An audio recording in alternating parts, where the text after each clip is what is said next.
In this episode, we are talking about personality typing and brain typing, something that we have a lot of fun with, and it's very helpful. Yeah, let's go. I'm excited to talk about this. With Andy and I, our number one mentor, both of us, Vic Braden. I have a copy of John Niednagel's book.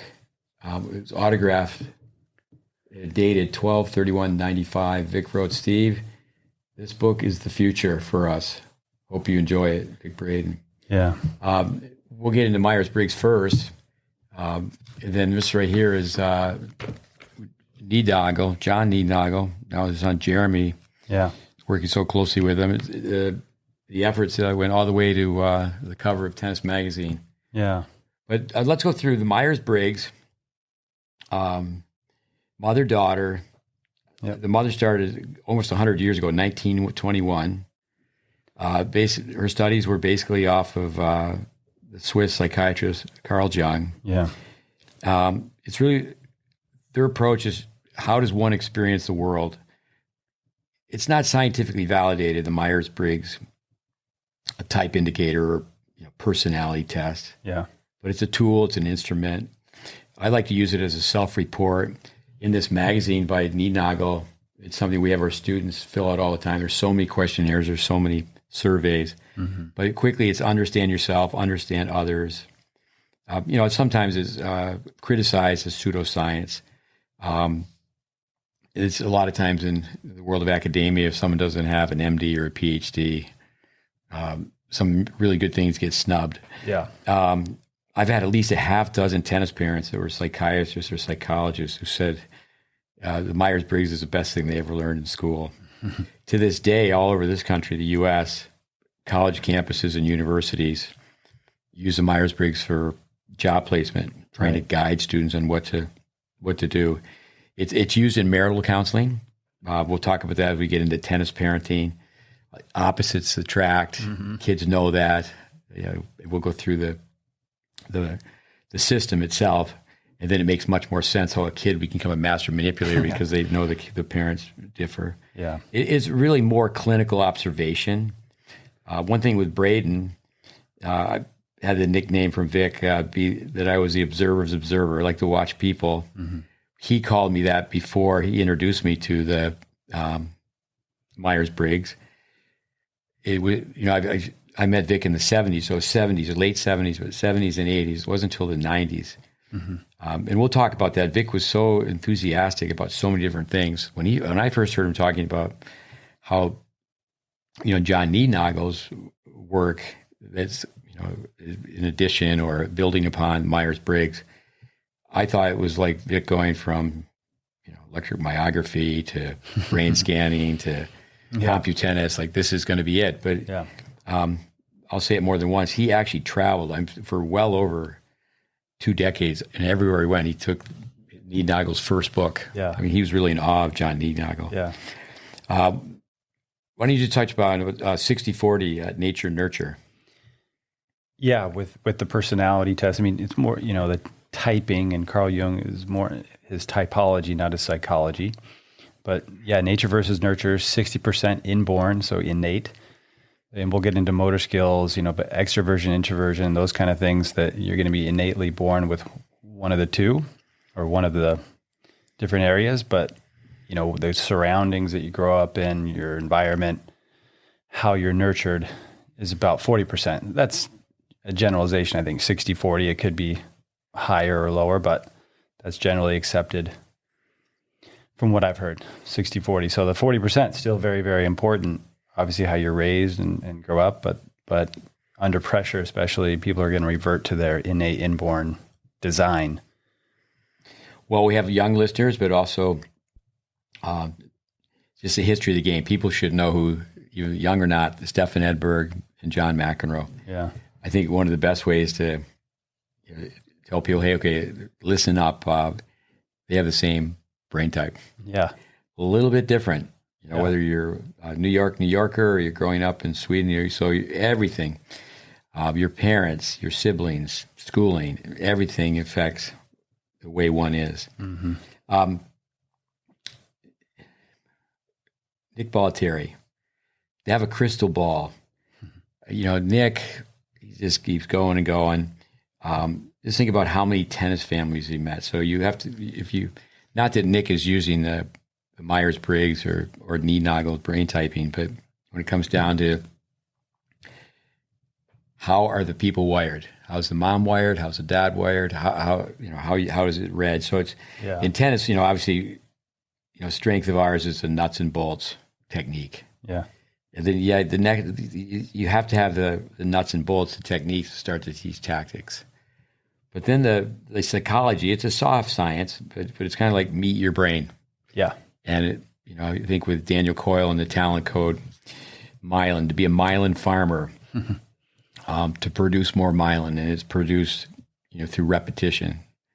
So it's no longer referred upon as muscle memory, as brain memory. So basically, you're talking about the personality typing, the brain typing. It really has so much to do to help someone get better, whether you're, even for yourself, but self-awareness, but helping people be better teachers and better players. Yep. So every time you meet someone, I've been, like you have been, using this system, the Myers-Briggs personality test. Now, I know that you take it to a new level. I deal more with the personality side. So I think of Myers-Briggs personality. I think of Niednagel brain typing. Mm-hmm. But when it comes down to every time you meet someone, it doesn't put someone in a box, but it just helps understand the type of decisions that people are going to make. Yeah, how they see the world. Right. Or interpret the world. And we'll get through. We got to go through the different preferences. That word preference. What do you prefer? So thinkers can feel and feelers can think. Right. So you're actually both. For myself, working as a coach and a supplemental coach is the people we've worked with send us students. Over the course of the year, we meet quite a few people. The numbers of people that Bollettieri has met with, if you think such a large playground. Yeah.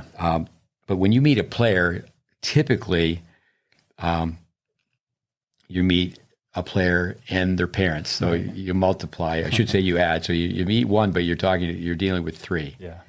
And we touched upon that in these podcasts. The single parent, okay, a lot of times that's simpler, not from a financial standpoint, but we'll get into the tennis parenting where parents can cancel each other out. The chefs in the kitchen.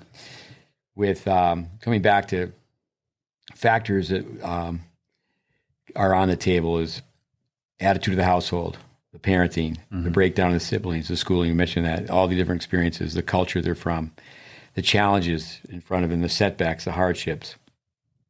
With the preferences, we'll go through the 16 different brain types. Mm-hmm. They're also called by some people attitudes. What's your attitude towards it? One's your primary, one's your secondary. And again, just to hear that again, thinkers can feel and feelers can think. You're looking at different types. So here's some things I will tell children all the time, tennis juniors, 2 types of people, victims and survivors. And when we get into the brain type, we could circle back to that, feelers and thinkers. Many times the feeler is going to play the role of the victim, the pity party, poor me syndrome. Here, there's three types of people: the people that make it happen, the people that know it happened, and the people who have no idea it happened. And usually, the people that make it happen, that's the smallest group. This is one that we use all the time, and come back to this when we think of the different segments. But to me, this is also personality typing. Okay, there's 4 types of people. You got a jawbone, and you'll hear us talk about a term like extrovert. You got a knuckle bone, a term like feeler. Funny bone, everything's a joke. That's going to be a person who's more the entertainer. And the different brain types have descriptors. And that's one of them, to be an entertainer. Yeah. The backbone. And so again, the brain typing, the influence, I really like to make a study of the parents. Behind every, right. How's the joke go? Behind every great man, there's a great woman. That's not really how it goes. Behind every successful man, behind every successful man is a surprise mother-in-law. But the 5 types of players, you just add one. So it's jawbone, knuckle bone, funny bone, backbone, and wishbone.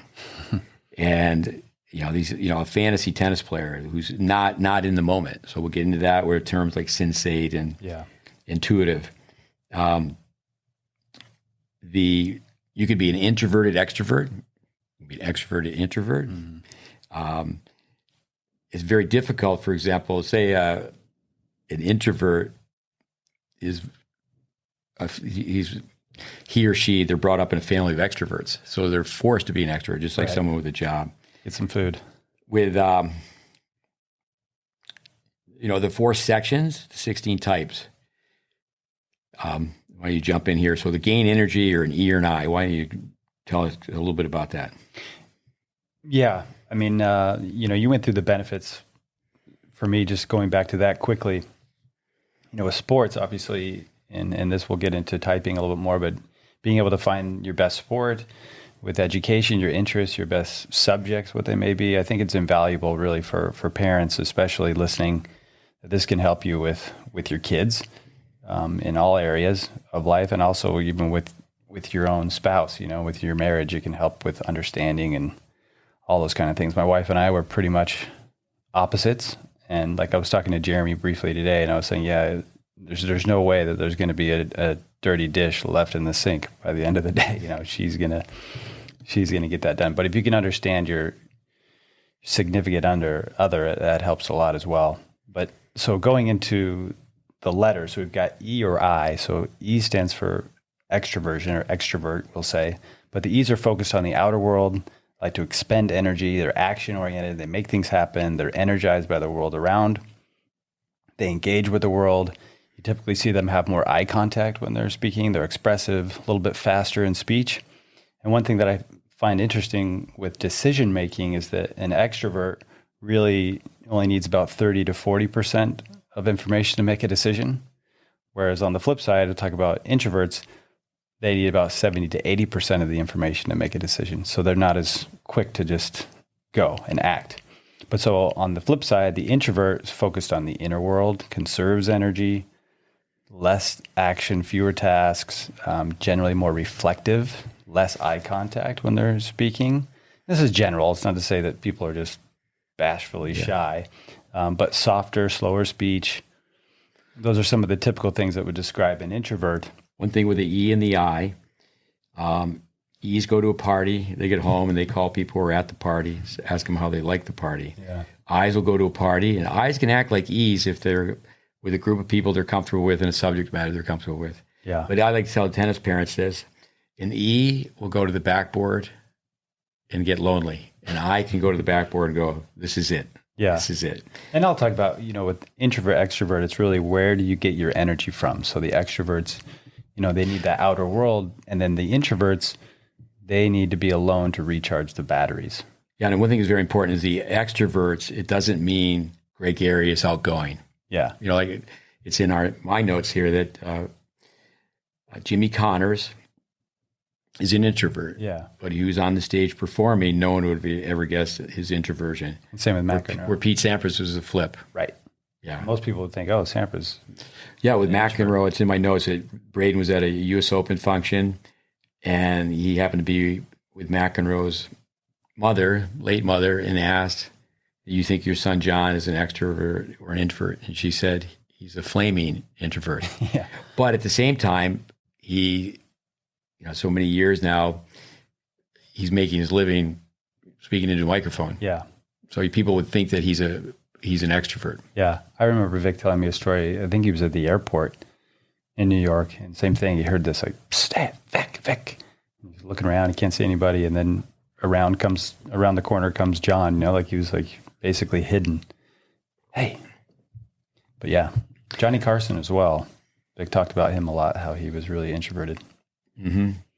With talk show host. Extroverts, more energy. They're the everybody. They can keep going and going. But the introvert, they need more of a timeout. They need to escape, get away from it, get away from people, get away from the action. Yeah. But again, that's where they gain energy from. So how about gain information? Go the S and the I. Yeah. So gathering information, we've got the S, sensate, the realist, step-by-step learning, 5 senses, kind of here and now people, really practical, literal, tangible. They like directions, using understandable language. A lot of times people say down to earth. And then the N's are more idealistic, optimistic, future-oriented. A lot of times they may forget where they put the keys, they overlook the little things, and they're more sixth sense or intuition, more big picture, global-oriented, conceptual, figurative, following a hunch, for example. Some things that may describe an intuitive. They use intuitive because the N's already taken, or the I, sorry. The I's already taken. So they use the second letter, N, intuitive. Yeah, S's are in the moment. It's the Michael Jordan, give me the basketball, let me shoot, no consequences. I think of having young kids when they find out who their idol is, like a Roger Federer's an N, and I'm an N. Roger's an N, Exactly. Roger's an N, I'm an N. But the N, with nerves, some great tennis players are N's. But N's get ahead of themselves in the score, for example. Yeah. And so an S or an N, I think that with young junior tennis players, that is one of the more difficult ones to read of the 4 categories. But at the same time, the N is going to be, having lunch and ask you what's for dinner. Yeah. They get ahead of themselves. They're just not at lunch. Well, and I think that's where, with John's work, John Niednagel, and taking everything a step further beyond the typology, where you get the motor skills in there, and they have done some genetic testing, but the motor and then the speech skills, and that's where you start to, really, okay, yeah, this is your type. This is who you are. Because even in taking a lot of those tests, it can be 50%. Someone takes the test in the morning and then they take it in the afternoon, and it's different. So it can be a little more accurate. This is way more important than just a rainy day exercise, but obviously a rainy day, players should show up for practice. We use actually the questionnaire from this tennis magazine article. Joel Drucker, by the way, Joel Drucker's a friend of mine that I spent many years with at the Indian Wells tournament. I got to know him. He's part of that article, and we can get into that story with John. But he loved to talk about brain typing. With the article, one thing is that he had never met John Niednagel. Yeah. And he guessed that he was left-handed, described just blew everything, away. his body type, his movement, what his strengths and weaknesses were. And in the article, he says, I think he was at my club on Sundays spying on me. Yeah, exactly. Vic Braden was in awe of John Niednagel's ability to read people. Why don't you quick tell a story about Stephen Covey? I don't know if I know that story too well, but from Stephen Covey, he had this these planners, where to help organize your life, and this big structure guy, and he came to the tennis college, and their whole group basically, and John typed each person, and then basically with Stephen Covey, he said, yeah, and you basically need this more than everybody else because he's not innately organized. He was a P, which we'll get into here. He was there with some of the leaders from his company. Yeah. The late Stephen Covey, Habits of 7 Highly Successful People as well. But, they had products for helping people become more organized. Yeah. And then they found out the CEO was, he just came around and said, well, you're not that organized. You're not very organized. But at the same time, though, everyone was skeptical. Yeah. When I first heard Vic talk about it, I was a little skeptical. I said, okay, Vic, you're enthusiastic about new things. But the one thing is I guess there was a dozen people on staff, or 12 of his people showed up, and they started questioning him. And he just said, well, let me tell you about everybody in the room. Yeah, it was like the people go, this guy's known me for my whole life. This guy's just telling me, he's just got to watch people walk and listen to their voices. The motor movement, that's the level he is at. Yeah. But people listening need to know that he's dedicated his whole life to it. No, and that's where, even though the science may not be totally there yet, his accuracy is amazing, and the proof's in the pudding. And that's why, they still work with the Boston Celtics and the Philadelphia Eagles right now, the 2 big clients, you could say. Helping them with draft picks and all that stuff. No, the NFL, the NBA, and Major League Baseball. Yeah, I think 15. Jeremy told me I think around 15 or so teams. With my brother Mike was in charge of 3 NHL hockey teams, and years ago I told him that he should. Yeah. And he didn't do it. But at my mother's funeral, I should say our mother's funeral, I wrote an eulogy and had one of my friends read it. And how's that go? And when you're crying, you breathe in when you're crying, so you can't speak when you're crying. So when you speak, you're expelling air. Yeah.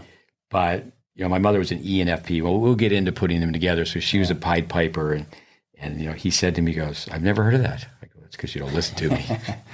But the next one, make decisions. Why don't you talk a little bit about that? So we got the E and the I, the yes and the N. Yes and the N, yeah. So when people hear this, they go through it. Okay, you're either an E or an I, an S or an N, or a T or an F. So and there's many. You can get online and look through Myers-Briggs. There's all sorts of questionnaire surveys.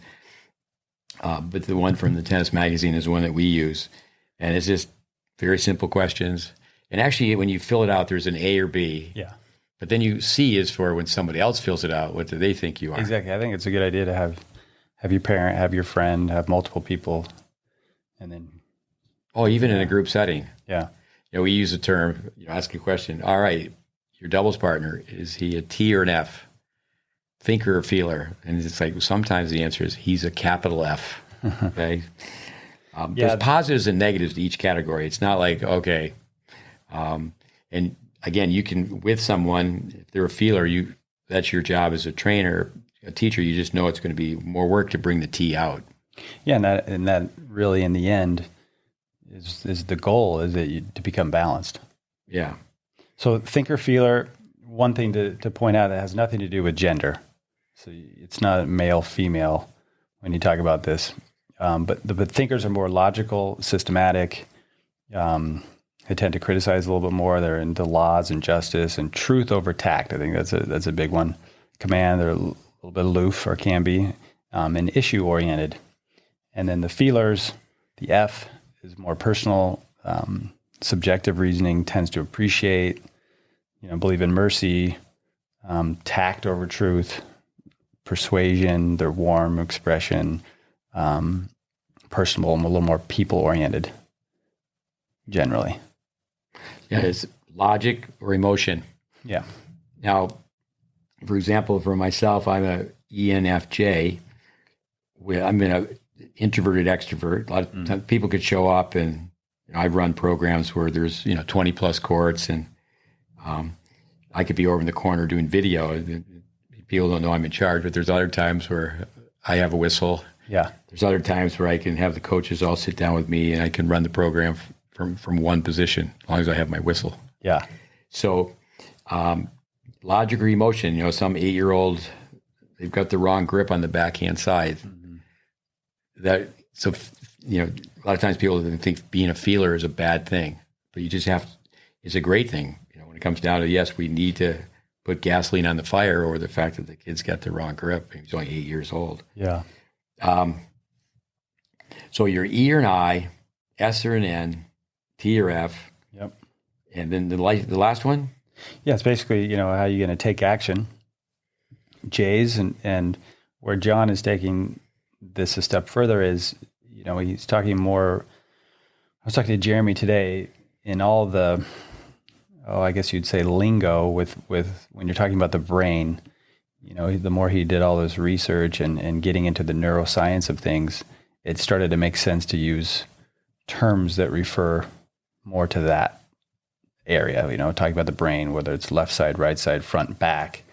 And so J's are left-brained, but they like organization and structure. They like closure to things, finalizing. They're a little more analytic, piece by piece, work ethic. They're resistant to interruptions, so not necessarily going to like that, or new information. Typically neat and orderly in appearance, like to enunciate words. But I just think J's, like closure to things. They like to have a plan. They like to know what they're going to do, what they did. And then the P's, the right brain, they're adaptable, more flexible. They like to begin projects, a little more playful by nature. They're open to interruptions or new information, and their appearance typically expresses a little more freedom and relaxation. But P's, I'm a P, I like to have my options open and go with the flow a little bit more versus being tied down. Because you kind of think like, well, okay, I could commit to that, but maybe something cool out there could happen, or So P's want to go with the flow a little bit more. One thing, we tell athletes, once you find out what your brain type is, a really good exercise is to try to do just the opposite. Try to think if it's okay. If I'm an E, I'm going to try to be an I. Right. With training tennis coaches, a lot of times what will happen is someone will be very good at, say they're working the front desk, Mm-hmm. they're making phone calls, they're running the social, and they never learn to teach, because it's they're always with whatever they're strong at. So especially when people are young in their career, it's really good to have them float around and be in every part of the the coaching program, the tennis program. So I said, okay, you're just doing one thing. Yeah.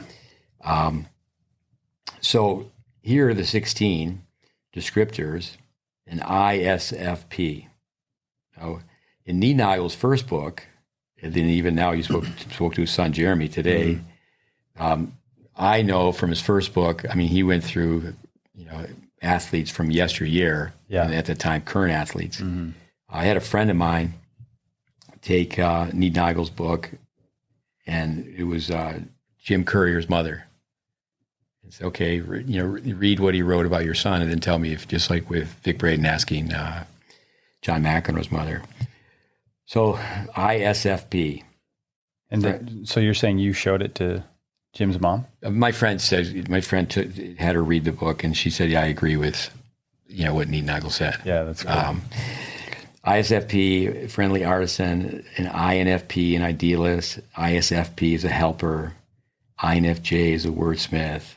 ISTP is the athletic artisan. For tennis, that's the best brain type. But when people find out they're ISTP, there's the INFJ. There's not so many INFJs that really struggle, but everybody can learn to play. But we'll go through, like, say, why is ISTP the best? But then it's like coming back to Roger. He's not an ISTP. Yeah. So he's doing okay. Yeah. An INTP, master of logic. ISTJ, the investigator. And in Niednagel's book, for example, I'll go through that in my notes here. Like, say, John Wooden, ISTJ, investigator. I know my father, my mother, she didn't want to do it, but I gave her this questionnaire. It said, first of all, I don't do that. I was very convincing, persuasive, a pain. I'd say, no, you got to do it. You got to do it. So had her do it. 15 people. So her father, my grandfather, her son, my brother, her husband, my father. So 15 times 4, you got 60. 60 letters. We agreed on 59 on 60. So we say ISTJ, INTJ, applicator of ideas. But if you just work it, and all you got to do is go to the computer, and if you were to plug in on YouTube each of these, you know the letters, so you just plug in ISFP, okay? You find out that Bjorn Borg was an ISFP, right? But you wouldn't necessarily find that from YouTube, but you're going to find out how the ISFP wire. So you have is wired. So you go through it. Yeah, just Google the acronym. Exactly. Or you go to YouTube. I'm sure they have videos on everything. Oh, and there's so much to read about. There's so many books that have been written on Myers-Briggs. Yeah. But that's all on the I side, the introversion. But then on the E side, why don't you read off these descriptors, Andy? Actually, I don't have those right. Okay, I could do it then. ESFP is the entertainer. ENFP is the Pied Piper. ESFJ is the friendly facilitator. ENFJ, the empathetic educator. ESTJ, the supervisor. ENTP, the planner. ESTP, the promoter. ENTJ, the CEO. With you from players from yesteryear, I know that you're more current with the players of today. Say Sampras, ENTP, Federer, ENTP, Djokovic, ENTP, Nadal, ENTP. With the least that's what John has typed them as. I think kids will start saying that they're an ENTP. Yeah, exactly. Like Billie Jean King's a CEO with, just to go through all of these, like Chrissy Everett's an ISTJ, great focus. Jack Nicklaus, a golfer, ISTJ. But we'll come back to that. That's how you get the letters: E or I, S or N, T or F, J or P. Acronym. Put the four together. Yeah. You come up with 16. John Niednagel's first book, 400 pages. Vic's enthusiasm for it. When it comes down to, he just was. I remember Vic saying, "Steve, we should have been teaching ISTPs and ESTPs." Yeah. I'd put ENTP there. But again, tennis players, if they find out, okay, I'm a J. J's learn through routines. Like Stan Smith was a J, serve and volleyer, over and over and over again. P's learn, they can be more spontaneous and more random. So it's just once you know how someone is wired. I mentioned he always traveled with a book. When it comes down to in the book, not only did he cover people in the media, athletes, and coaches, but he talks about parenting. Yeah. And also in his book is how to brain type a child, how to get a handle on that. Well, let me just mention quickly too, is he's got that book. You can still find that book online. I don't think, or I'm not sure if you can buy it new. If you go to braintypes.com, you can look into that. But on braintypes.com, he has Brain Types and Parenting. So that's a book that was released in 2011, and it's awesome. So you can check that out. I think it's 1995. I know that people, like anything, people put a lot of time into reading about one's horoscope. I tell people this is not a horoscope. It doesn't put someone in a box. Yeah. Coming back to Edberg and Mcenroe being so much the same.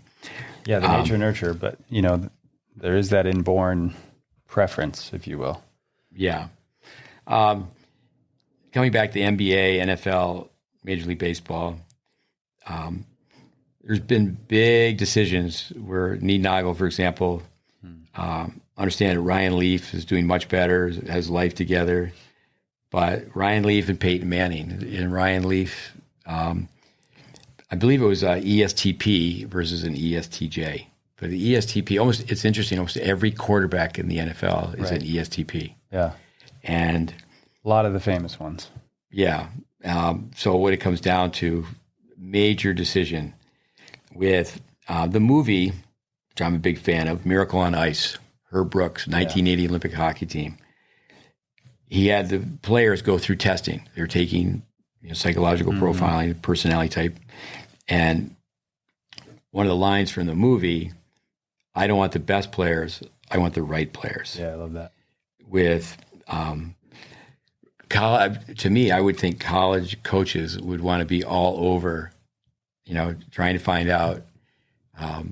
If they're recruiting a EF, okay, they're EFP, ESFP, that they're 18, 19 years old, and ESFP get their energy from the outside. They're in the moment, making decisions with their heart, not their head. Mm-hmm.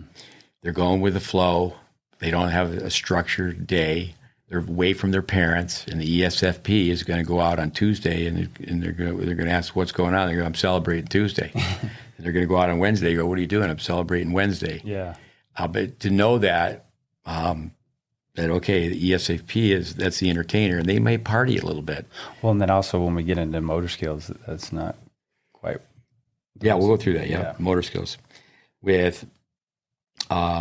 And that's something for the listeners is I'm very much working this system every day on the personality side, dealing with parents, dealing with kids. Yeah. Trying to get the introverts to yell out the happy birthday. Yeah. Sing happy birthday, sing it louder, tell us a joke, get in front of the people. Mm-hmm.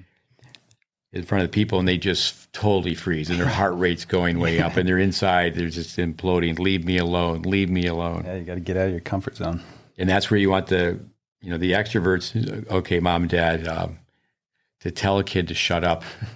I know that's not that smooth, but it's okay. It's really, there's a time and place for that. Yeah. Just along those lines, is silence. The extroverts don't like silence. They're just going to initiate conversation. They're going to just say something to say something. Where the introvert, they actually cherish. They love silence. Okay, I don't hear anything. Yeah. And you just think about going on long car rides with people. You could be in a car with a total extrovert. I hope the radio works, and I hope it works loud. I spent time in Växjö, Sweden, and the Davis Cup coach for years was Kalle Hogeskog. And I remember he tested all his players. What was that name? I'm sure I'm saying it wrong. I like it. Kalle. That was pretty cool. The last name. Hogeskog. I mean, with it's got to trained a Swedish coach. He finally gave up. Thomas Ohlestedt. Yeah, I was going to say that has to have an O in there with 2 dots over it. Thomas Ohlestedt. Remember, by the time he was finishing this program we had for tennis teachers, he was Tom Olstead. And I go, Ohlestedt, you're going down the world. It's going to help out a little credibility. Being tall Swede, you play well. You need to become Thomas Ohlestedt again. Yeah, exactly. So I can tell people I can speak Swedish. Oli, Uli, Oli, Uli. I come from Stockholm. I hit with topspin. That's pretty good. But I remember what he told me is that I just want to know my players better. Yeah. I just want to know my players better. Yeah. There's so many personality tests. You take the test at all these questions. When you were a kid, did you want to be a fireman or a policeman? I mean, sorry, okay. Yeah. I like this line from the book I was reading today. It was psychology, and I know we're talking about typing as well, but psychology is basically what makes people tick and what ticks them off. Say that again. So it's breaking down psychology into what makes people tick and then what ticks them off. Yeah. One thing that ticks me off is a kid misses a shot and he looks at the racket. Yeah, happens all the time. Get over here. Not just a kid. We have to have a conversation. It's a Bradenism. It's the toad at the end of the racket. Exactly. With user error. Let's go through the ISTP. I mean, Mcenroe, Edberg, Connors, Laver, Navratilova, Graf. And again, is this consistent straight across the board? I've seen Lendel's name on under different categories. Selish, Chang. Why don't you tell us why the ISTP? Why is that such a good brain type? Well, introverts tend to focus better than the extroverts. I always think of the story Vic Braden used to tell when he had his ski school in Aspen, that he had 3 introverts go down the hill with an instructor and then 3 extroverts. And in the 2 different groups, they would always have someone ski down behind them or next to them. And when they studied it, all 3 of the extroverts turned to look at the person that went down, and all 3 introverts stayed focused on the instructor. It's like when the gate of a tennis club opens up and if someone comes through the gate, every extrovert turns and looks. Look. Yeah, they're going to look. Yeah. So that ability, I think, to focus is there with the introverts. We'll get into the motor skill combinations here doing this a little bit, but the STs are basically fine motor dominant. They're really proficient from the finger to the elbow. That's where they're wired. So when we talk about the motor cortex, and it kind of goes from the top of the brain, it's kind of like a skinny region that goes from the top of the brain down in the middle of the brain. And the SF, those 2, the sensate feeler is at the top. That's gross motor skill. But the STs, the next one down, they're fine motor dominant. So they're really great with the muscles from the finger to the elbow. So they're really great with hand-eye coordination, especially if you're an STP. They're the best with hand-eye coordination, like Andre Agassi, Michael Jordan, Mike Tyson. The STJs, I understand it, are more control with using both hands, the dexterity. But hand-eye coordination superior is with the STP. So you've got the ST with great motor skills. The S's are in the moment. They're great problem solvers. They're thinkers, right? Analytics. And then the P's can adapt. They can go with the flow, and then they also spatially see the field better, like the peripheral is better, versus a J is going to have a little bit more like a tunnel vision. So if you just take that into sports, or even when we're talking about going back to quarterbacks, you've got an extrovert who wants to make things happen a little bit more. They got the energy, and then the fine motor skills, so you get quick release. They're good with the forearm, and then you got the P, so they can adapt. If somebody's covered, they're going to be like, oh, no problem. I'm going to hit this guy over here. So that's really what makes the quarterback, the ESTP brain type, so great. Whereas Ryan Leaf, $50 million or whatever that was, if you're a J, he's going like, oh, my guy's covered. What do I do? He's not able to adapt so well. And then also just spatially see the field as well as a P would. With like an ISTP, ISTJ. So Chris Everett is an ISTJ. So great focus. Yeah. Now, but she didn't play spontaneously. I mean, she's a very, very structured player. P's will be more risk takers than a J. Yeah. When it comes down to doubles, we'll talk about that. Deuce court, ad court. Yeah. But say, for example, today you spoke to John's son, Jeremy. Mm-hmm. I always tell people, I would say, okay, I've been doing this for 25 years, but I'm going to tell people I'm not an expert, but I'm going to guess 3 out of 4.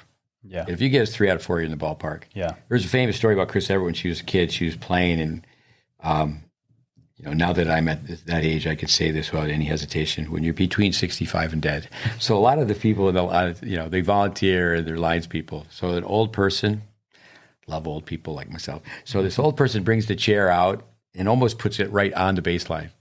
And Chris Everett, she, at her backswing, she just barely touches the person in the chair. And then, there's a long rally, and she kept getting close to the guy, but she was playing pretty close to the baseline. Mm-hmm. So she wins the tournament, as always. And they said, they asked her afterwards, did the umpire bother you? And when he moved his lines, the chair, and she said, what chair?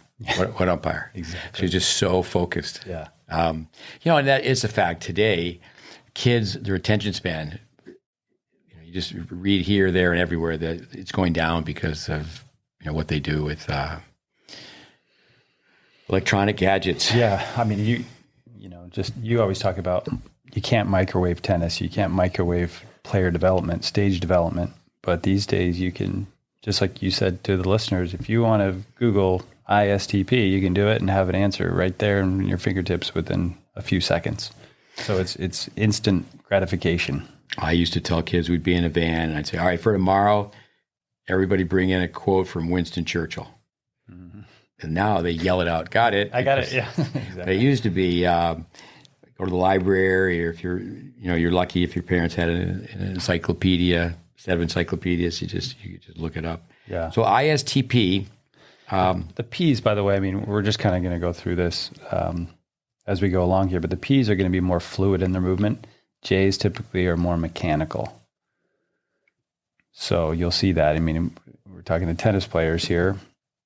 You'll see on the court where players, you can tell, not to me that J's can't look fluid when they start to master a skill, but not like the P's. They're going to have a little more fluidity to them than the J's will. Well, GreatBase Tennis. Petrus Kukimore, he put together it's 16-minute tape, and we put it on our Facebook post 3 days in a row and wrote a story that went with it. With ideally, kids are doing that by the age of 10. Kids have put in, the 3,000 hours. Not going out and let's hit and giggle. I got to go play a tournament. Yeah, go play some softball. Go play some basketball. Go play some soccer. Go for a run. Play a little tag. Whatever it is, but develop a great base. So we have people come to us and they've got to go back. They've got to unlearn and relearn. And but just for the prevention of injury, kids just got no service motion. And, you just know as they get older, they're going to have all sorts of problems with tendonitis and this and that. Yeah. So ideally, you can teach someone right away, solid base, then say, okay, now we're going to play mini tennis, just soft tennis, touch tennis. Mm-hmm. And you think about the great tennis teachers like a Welby Van Horn. In a lot of ways, the softballs, the transition balls, there's a positive to it, the short rackets. Mm-hmm. But not to be cynical, there's some money involved. Okay, let's sell 4 different types of tennis balls now. Yeah. Okay, let's tell you that every 2 years or every so often you have to buy a racket that's 1 inch longer. Yeah. And back in the day, you get a wooden racket, you cut it off. Mm-hmm. Or like a kid on a baseball bat, choke up on it. Yeah. Somebody learning to ski on, hand-me-down skis. Right. But when it comes down to the tape that Peter's put together, if people have that together, is okay. Now we're gonna play mini tennis. Now we can play. All right, you're gonna hit top spin on the first ball, underspin on the next ball, bring the follow through up. Touch behind your back, so you have a vertical swing where you can hit a topspin lob or off pace passing shots. Yeah. But it's something that has to be done. But when people have to go back to the drawing board and unlearn, relearn, deprogram, reprogram, it's mechanical for a while. Yeah. And then once you repeat it so many times, like we talk about all the time, you get enough myelin, then everything starts to get smoother. And then obviously when people are stronger, they swing faster. And see that fluidity. And the feelers, many times, if they can't put their thinking cap on, the feeler, can they work on technique? You should be able to work on technique while you're playing. It's like Roger Federer. There's a clip of Roger Federer, and he's quoted, he's saying, "I didn't know you were supposed to win in practice." So in practice, you can practice different things. Exactly. It's like, well, how am I ever going to learn a new song? Musicians don't just learn one song and that's it. Yeah. They have to learn a new song and they have to practice. Yeah. So the ISTP, Federer, were you in the interview room at Indian Wells? Vic used to always tell the story that he made a list. Yeah. Why don't you touch upon that? Yeah. So Vic asked Roger, you have all these different options, all these tools in your toolbox. Where did you learn to get that? How did you go about it? And he said, well, I basically took a look at my competition and made a list of the shots that I would need to own to play or compete with those players or beat those players. So I made this list, and then I went out and I practiced those shots. So it was a very logical, intelligent answer, really. And then actually asked the same question to Rafa, who didn't have the same type of, maybe didn't, you say sometimes didn't exactly come from information, tennis information, the way Roger did, but he just said, well, I don't know, I just hit it. And I think there's some of the language barrier sometimes that gets lost in there too with Rafa early on when his English wasn't so perfect, but just different. There's a contrast there, but with Roger, I've been in the media room several times with him, I'd say over a dozen times. And no matter what the question is, even if it's, how's the wind out there today? He'll usually take the time to really expound off the question. It's not just quick. He's really good about giving an intelligent answer. Federer. Yeah. Yeah. At the Open, the night matches he's usually playing last. And I've been in the room where I think back when I wrote for Tennis Life magazine, it's like, okay, I'll hang around and, listen to the Fed. Mm-hmm. There's buses back to Manhattan. Okay. Mm-hmm. So what's going to happen, he's going to win. It's going to be sometimes, seriously, as it's past midnight. Yeah. So he's going to go in and he's going to get something to eat. He's going to shower, get something to eat, right? Get a massage, and then he's going to meet with the journalists. And it depends on what country he's in, but in the U.S., they're going to take you can stay in the room as long as you want. So he takes the questions in English. Yeah. And because in the U.S., that's most of the journalists. Mm-hmm. But then being from Switzerland, there's French and Swiss German, but so they weren't doing French, but they were doing English, Swiss German, and then French. But so they weren't doing it. And I'll get the order right. So English, Swiss German, French. So finally they do German. Yeah. And you would think as an American, well, he speaks Swiss German. They sound a little bit the same, but he sat up and it's like, okay, I'm going to do a little bit better job with this. I mean, it wasn't so easy for him. Huh. But at the same time, and I was told, his father stayed. Father was there at every interview. The ones that I was there, I'd say like a half dozen times, and I was told that his father tells him how he did. I'm sure it's less and less as the years went by. Yeah. But ENTP made a plan. We'll come back to more on motor programming, but we have people study coaching.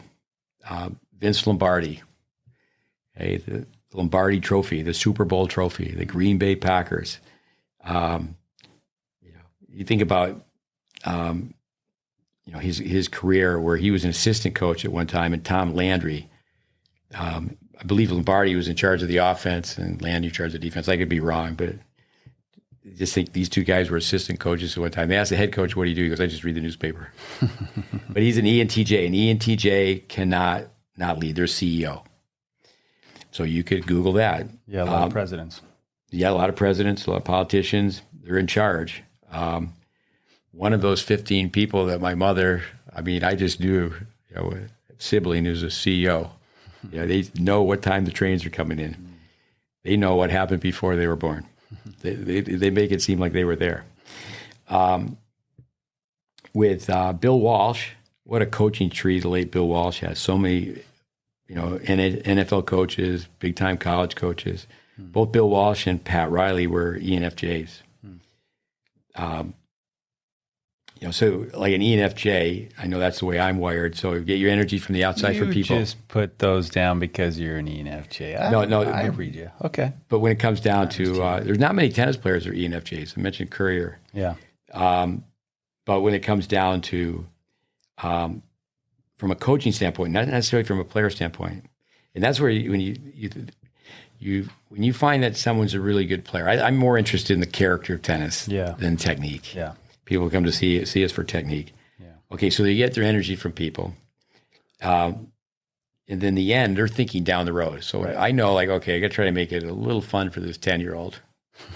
That's all they're interested in is in fun. Yeah. But the drudgery of learning technique and just knowing that there's a very good chance they'll quit the sport if they don't develop a solid base. Right. They're not even going to stay with tennis. Yeah, big picture. But, people wouldn't think that I'm a feeler. They would think that I'm a T if they observe what I do. But a J is, organization. Mm-hmm. Okay, I've got to make this work. Mm-hmm. The practice has to be a positive for everyone. Mm-hmm. But you just think also too, like say a John Wooden, an ISTJ, versus say a junior tennis coach. An ISTJ. I think about basketball coaches all the time. Like big-time basketball, there's one game, and maybe there's one head coach and 5 assistants. So you got six coaches and one court. Mm. Where in tennis, and it's better now, but it used to be in college tennis, there'd be one coach and 6 courts. So it's pretty tough to give information out. Yeah. Coach K, I should be able to pronounce his last name. You got that one? Mike, Krzyzewski. But he's the same as Wooden. Bobby Knight, it's all in Niednagel's book. He's an ISTP. With your own coaching staff, I just put this down at one time, a small group of us were coaching juniors. So myself as an ENFJ, the descriptor is an educator, empathetic educator. I had Craig Tiley. He's a CEO of Tennis Australia, but his brain type, he's an ENTP. Mm. He's a guy with a plan. So we had an educator, planner. Mm-hmm. We had Freddie Foreman helping us out. He was the least experienced, but he ESFP. Mm-hmm. You can put him on the bench, give him a guitar. And the people, if I could think back with my own sons, if I could have had a staff, is that I'd pick Freddie Foreman. Because this guy, Paul McDonald, a pro in Chicago, I think an intellectual of tennis, he calls Freddie instant party. He could not have a beer, but you think he's had 20. Yeah. He has had a beer, though, if you ever meet the guy. And then Dave Anderson, who we had on a podcast, he's an ESTP, which is a promoter, but he's 3 out of the 4. He's one preference away from an ISTP. So he's an athlete. He's a gamer. Okay, he'll play anybody. He's quarterback. And but just think about the staff. Again, just randomly here, Jan Tiriac, sports first billionaire. He did come up with Bank Tiriac in Romania when the wall came down Berlin in 89, 90, 89. Yeah. But he's an ENTP. He says about himself, I'm the best tennis player who's not a tennis player. No strokes. You can get on YouTube and put in Jan Tiriac. He's got a funny-looking forehand. But when he was inducted into the Hall of Fame in Newport, Rhode Island, he said, I could run from here to New York and back. So he's, strong legs, stronger mind. Yeah. And it's really interesting, too, is that I tell kids all the time that tennis is a vehicle for life.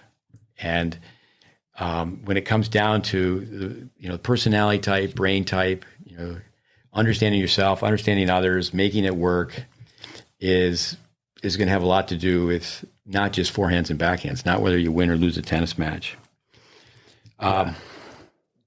You could talk about this. If you smile, most likely you're a P. If your voice is loud and strong, most likely you're an E. Yeah. If your voice fades away, most likely you're an I. Hey, I'm Andy. Nice to meet you. If you initiate the conversation, you're at a grocery store, and the person in front of you say, "How's it going?" You just start talking to a stranger. Most likely you're an E. Yeah. So what we do in tennis practice, we've got people who show up. They don't even say good morning to people. Yeah. It's like, oh, hey, you're afraid of your own shadow. And I think what they do at Bollettieri, I'm sure they're still doing it, is that they're going to take tennis players and go, hey, you plan on being a pro, rainy day situation. They have mock press conferences, like you're being interviewed. Yeah, smart. Here's a story on Tom Landry, Dallas Cowboys. Definitely a J. Definitely didn't smile too much. So one of his players was asked, does Tom Landry ever smile? He said, I don't know. I've only played here 12 years. So here's something with P's, perceivers versus J's, judgers, the verbs. The J, at the end of their verbs, they can put an ED. They have finished. Yeah, exactly. The perceiver, they're finishing. With a few more things here. The E's, this is important. E's, if you observe your players, just how they interact, act, reflect, act. Mm-hmm. That's what the E's are going to do. Yeah. The I's are going to reflect, act, and reflect. So it's a little bit tougher to get the I off the bench and let's go. Yeah. So if you know that, it's like, okay, I'm going to give them a little bit more time to digest. Mm-hmm. I tell people, young coaches you train, I do this thing where you're at a tennis game, say, okay, let's start naming cereals. Yeah. Bad cereals. Exactly. There used to be one called Sugar Smacks. I don't think they have that anymore. That's another way. That's another name for heroin. With the Smack. Got the frog on it, I think. With Tricks and Captain Crunch and Cocoa Puffs. I mean, just keep going and going. Cinnamon Toast Crunch. Cinnamon Toast Crunch. So not that you've ever had any of those, right? Oh, yeah, I did. But now that, good old-fashioned Cheerios. I give kids a hard time. What type of Cheerios did you buy? Yeah, the honey roasted. Yes, and now there's like 4 or 5 types of Cheerios. There's a bunch, yeah. But kids are wired anyway. It's just like, I got a group of 10-year-olds coming. I go, here come the puppies, man. They're just all over the place playing. Yeah. But what you need to just have, like, blow the whistle, come in, explain it to them, go to work. Short explanations, but go to work. One thing, too, you start studying Myers-Briggs, Niednagel as well, is that what percentage of the population are ESFPs and INTJs? A lot of that's in the books, I think. With a perceiver, they put the pro in procrastination. Okay? One thing about that, though, is like daydreaming. Daydreaming's great, but it's when are you daydreaming? Yeah. Someone's talking, a coach is talking, you're kind of looking all over the place. Is that that's where, to give kids a break and, hey, go for a jog on your own, come back. Yeah. And let them, think things out. It's where you're just like boom, boom, boom, always telling them what to do. P's are a little more play-oriented and J's work-oriented. So they want to get closure. I think this is worth repeating, silence. Okay. How's it go? A lot of people, they've got nothing to say, but they always have to say something. They have nothing to say, but they have to say something. And sounds like a coach on the Pro Tour. With Craig Carden said that about coaching world team tennis. Yeah, you got to talk all day and say nothing. Yeah, because you're really not their coach. Yeah. You're a figurehead, and it's a short season, and you're riding on the bus with them, though. Yeah, I think this is worth repeating again. The silence, the introvert, the extrovert. You need to have the opportunity for the penny to drop, and so many young tennis players are going to spread out, hit some serves, and they cannot help themselves but talk to the person next to them. An extrovert, they get to practice early, like you want them to. They stretch on their own. They're off there hitting serves or drop hitting a one hand, or spin backhand, whatever. And someone comes to practice, they have to leave the court. It's just like it's a magnet. They have to go towards the court. Yeah. And my sister Kathy used to say this: there's a difference between being alone and being lonely. You have to be able to enjoy your own time. And again, that comes back to the extrovert's not very good at doing routines. The extrovert's not very good at doing solo training. But with feelers, you want to get to the point, you let the kid know that they're a feeler. They don't need constant cheerleading. Kids hanging their head and, they need a pat on the back every step of the way. But, you have to be careful that you take the kid off to the side and you say, hey, you can be a great player, but this is what you got to do. Yeah.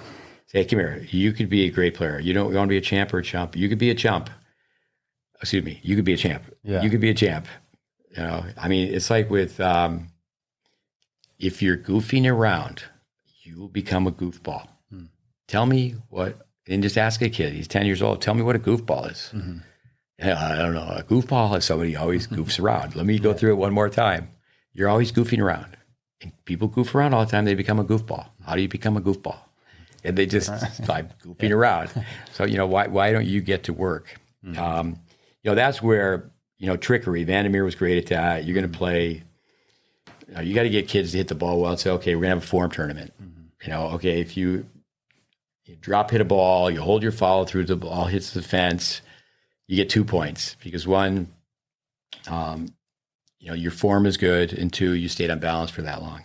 You can even make it a relay race where you have the 3/8 system balance, kid comes up on the back heel, and once they're there, the other kid's at the fence, their teammate, and they come up and they just tap them on the heel, and then they get to go. So you make it a game. It's the 3 E's of a tennis lesson: education, exercise, enjoyment. But you have to almost camouflage the education. It's like, okay, let's make this fun. Let's trick them into doing it. Yeah. Thinking versus feeling, logic versus emotion. There's positives. In a lot of ways, it would be great if in the triangle, the parent, the player, or parents, and obviously there's two, but the parent, the player, and the coach. The coach would be allowed to be an F. Everyone's a T and F. It's just what's your primary, what's your secondary. Yeah. And so the feeling can come out, but you want to get the player to think things through. And then the parent, okay, let me think this through. But so a coach gets upset, they cross the line. Hopefully it's not with early childhood development classes, but they drop the F-bomb, they swear, whatever, and they really care about the player. You can't go too far, but at the same time, now it's like, you use that type of language and people lose their jobs. Yeah. Expressions. Don't let your feelings get in the way. The book, very simple read. Champions don't get in their own way. People don't tell you feel on your feet. They will tell you to think on your feet. So people have to snap out of it. Braden used to say, when people are venting, just say to yourself, stop. Yeah. It's so hot. There's some things that kids should just not be allowed to say. I'm starving. Yeah. Not too many tennis kids are starving. No. I'm so thirsty. And it's like, shut up. No, don't just that's a record that's going inside your head, and you got to change that record. Yeah. Don't overthink thinkers' thinking. How's that sound? Don't overthink thinkers' thinking. It's like, whoa, that's probably not going to give you an A on an English paper. But if the coach is being emotional, I trained a coach whose husband worked for Bella Caroli, the great gymnast, first in Romania, gold medal champions here in the U.S. And I remember the coach telling me, if you were to tape Bella Caroli, he's not even saying words. It's like he's training people like a lion tiger with a whip and a bench. Tiger trainer, like, it's like, so that emotion, as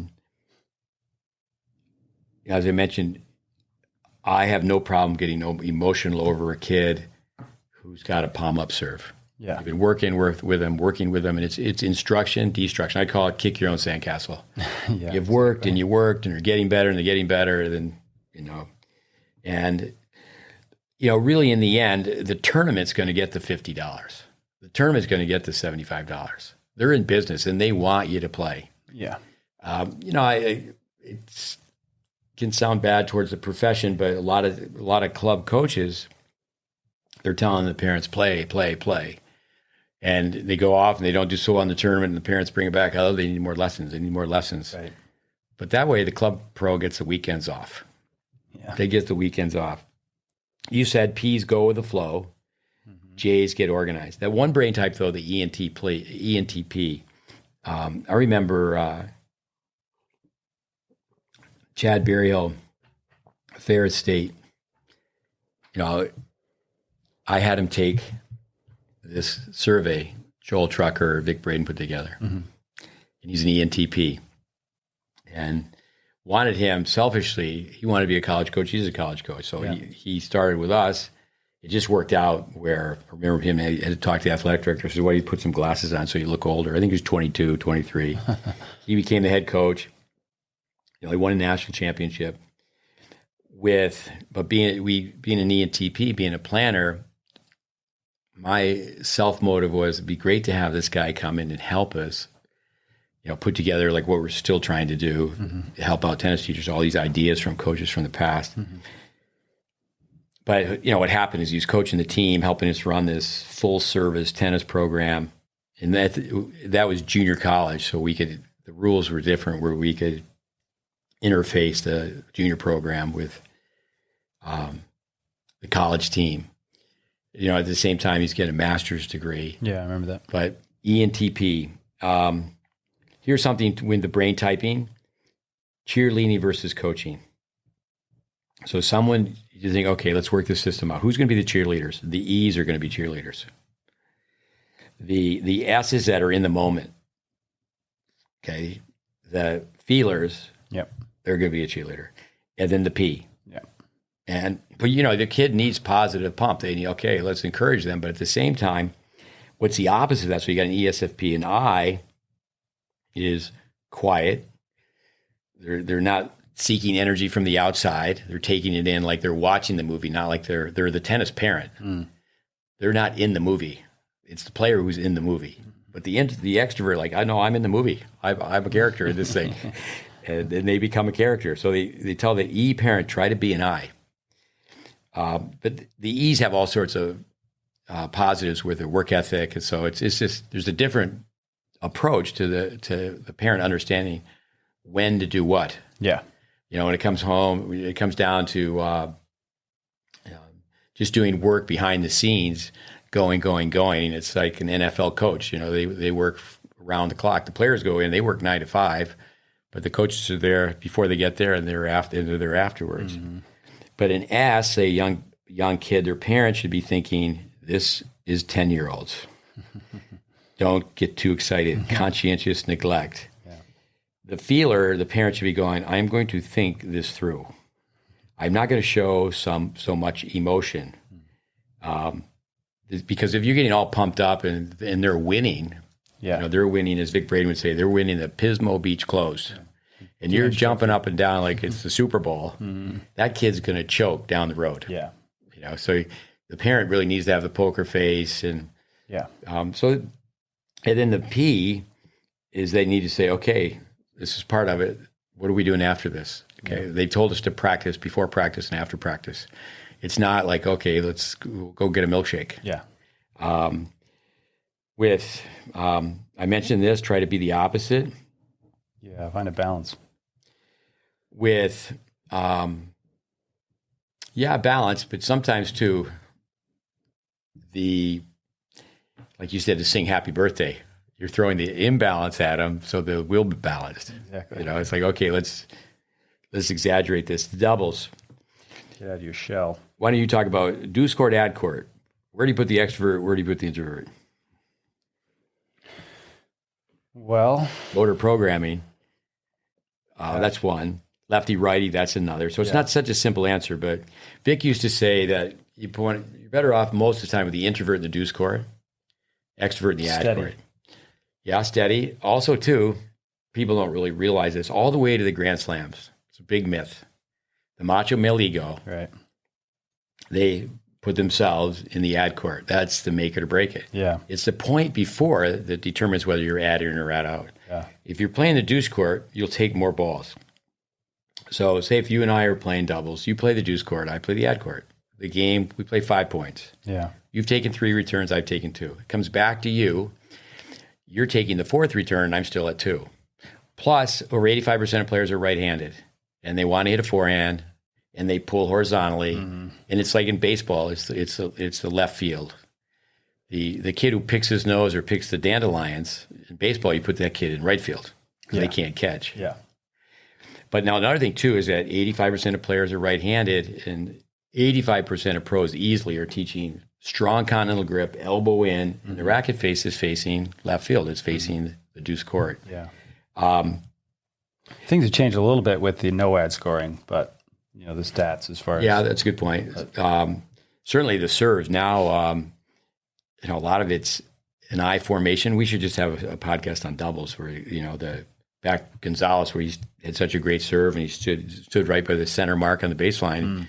He hit it to the back end and then he veered off to the net post. Yeah. But for years, people would say, no, you got to stand halfway between the center mark and the outside of the court. And now they pop the serve. And being about Tiriac and Vilas, I would give those two credit for that. Tiriac was, in his 40s, early 40s, and he wasn't the person at the net to get down in the sprinter stance and go right or left. He had young Vilas doing that, who at one time was number 1 in the world. But in doubles, avoid putting 2 hotheads together. Makes sense. The thinker and feeler, 2 feelers out there playing doubles. One person who can, calm down the team. Yeah. Who's the captain? Like say John Newcomb and Tony Roach, they were great in doubles, lefty-righty combination. And, Harry Hopman, I read where Harry Hopman told Roach, let Newcomb feel like he's the captain because he's going to act like the captain anyway because he's an ENTJ, CEO, just like a Billie Jean King, cannot not lead. Yeah. And, it's not that it's a bad thing. So if you know this system, you just take a guy over the side and say, hey, we're having you play with this kid. Your partner's an E. He cannot not talk. Mm-hmm. And he's a F. He's an F. Yeah. His emotions, we got to calm him down. Yeah. We're going to let him take that energy and act like he's the captain of the team. Yeah. No, we just had a coach here, a parent coach, training him to coach, and not an E, but a capital E. And I just told the kids that if you go through brain typing is, and he was the captain of his college tennis team. But when it comes down to it, I would let him act like a captain in practice. But when it comes down, or when he was playing, it's like, no, I'm not going to have you act that way. I'm not going to have you be so excited. Right. Coming back to looking back at relatives, for example, when somebody studies psychology, it's like, wow, you're trying to figure yourself out. What are you going to study? I'm going to study psychology. Oh, you're going to try to figure yourself out. I mean, life is psychology. And I understand, people who study, they become a psychiatrist or a psychologist. I mean, Vic was a psychologist. Yeah. He was a self-made biomechanist. I know we need to have one of these podcasts just on Vic. Yeah, we'll probably but when 1, 2, 3, 4, and 5. But with, he had so much information. But when it comes down to think back about, to walk in a person's shoes and think, okay, what was going on when, I say for myself, I'm the youngest of 6 kids. My father was an ISTJ. My mother was an ENFP. So my mother was a Pied Piper, easygoing, got her energy from people. She was intuitive, and you hear that about women and their intuition. They can see down the road, like the crystal ball. I tell people, I have a pretty good crystal ball for tennis. like where is this headed? Yeah. Is there a rudder to this ship? Not sure about that forehand. Is the circle going, the circle, where kids are hitting forehands, I mean, they're scratching their earlobe and their elbow is just, their upper arm is just glued against their upper body. Yeah. How's he doing? Oh, he's doing great. I think he's got it. But, so being a P, going with the flow, to make my mother sound like a bad person. But of course, if you have 6 kids, that means you have another 6 kids, because especially years ago when I was a kid, people played outside. I remember my mother, she eventually started selling real estate, and many times she would take me along. I was the youngest, especially if it was a farm. Okay, they could have a dog. So when it comes down to going for a listing. You go first? You go first, yeah. So when it comes down to, that's another story. If you run cross country, you know how to deal with a dog. But I mean, one thing is when you're running cross country and a dog starts to chase you, right? What you need to do is run right. Back in the day, especially on farms, dogs today, I mean, come on, there's no stray dogs. You just don't see that. You run right at the dog and scream. Yeah. You run right at the dog and you just scream, and you're okay. Seriously. Yeah. Depends on what country you're in. But one time I was with one of my brothers, and I was a little running cross country. I played Pee Wee football. They told me, hey, you should run cross country, freshman high school. And I mean, I had no advice, but I kept running around this lake, putting in long miles. So I can remember, I knew right where this dog was. And I was with one of my brothers. Our father drove us out 5 miles to run back. And I got ahead of him, which wasn't so difficult to do. But I got ahead of him. And, I mean, he got a point where he could run 6-minute miles, but, one right after the other. But when it comes down, I got ahead of him. And I knew that it was going to be the dog in him. Plus, to get back to the house, I'm going to shower as fast as I can and be up on the patio. He comes in a little bit late. I've already showered. It's like, I've been back for an hour. But this is brain typing. He gets bit by the dog. Yeah. He gets bit by the dog. He's got to go get a rabies shot. I was like, oh no, it was great.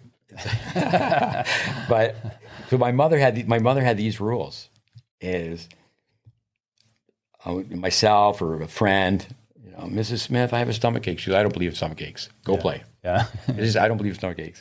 Another one was, I don't believe in headaches. I know people get really bad migraines, but little kids, I mean, they just are the extroverted feeler. I mean, parents just don't realize that kids, they're just looking for attention. They're a puppy. They want to be petted. Help me. Talk to me. Especially if you know their brain type. We were not hardship at all. I think of this prep school I went to, it was like a postcard. But when it comes down to it, my mother used to say, we're too poor for allergies. Oh, we don't have any allergies. We're too poor. Now, I just, whether it's the water now and you meet all these kids, they come in and it's like, how many kids can't eat peanut butter anymore? And you do the science behind that. Yeah. We did talk about this. Federer's an ENTP. Sampra's an ENTP. Connor's an ISTP. Young people listening today, they obviously don't know those players, but they could just go to YouTube. That's sad. Then when it comes down to, I mean, you could just think of Sampras. I mean, the last time he played a match, he came in net 104 times. Yeah. So let's go through that. I mean, he was a class act too. Sportsmanship guy. I mean, did people copy Sampras? Yeah. They didn't. We say it all the time about Navratilova. She won Wimbledon 9 times. In a tennis group, name 9 people that have hit a one-hand underspin backhand approach shot. Yeah. Like say for Connors, the history of tennis. I like this. Okay, let's find out about the parents. Let's find out about the coaches. Everybody's brain type, not just the player's brain type. Yeah.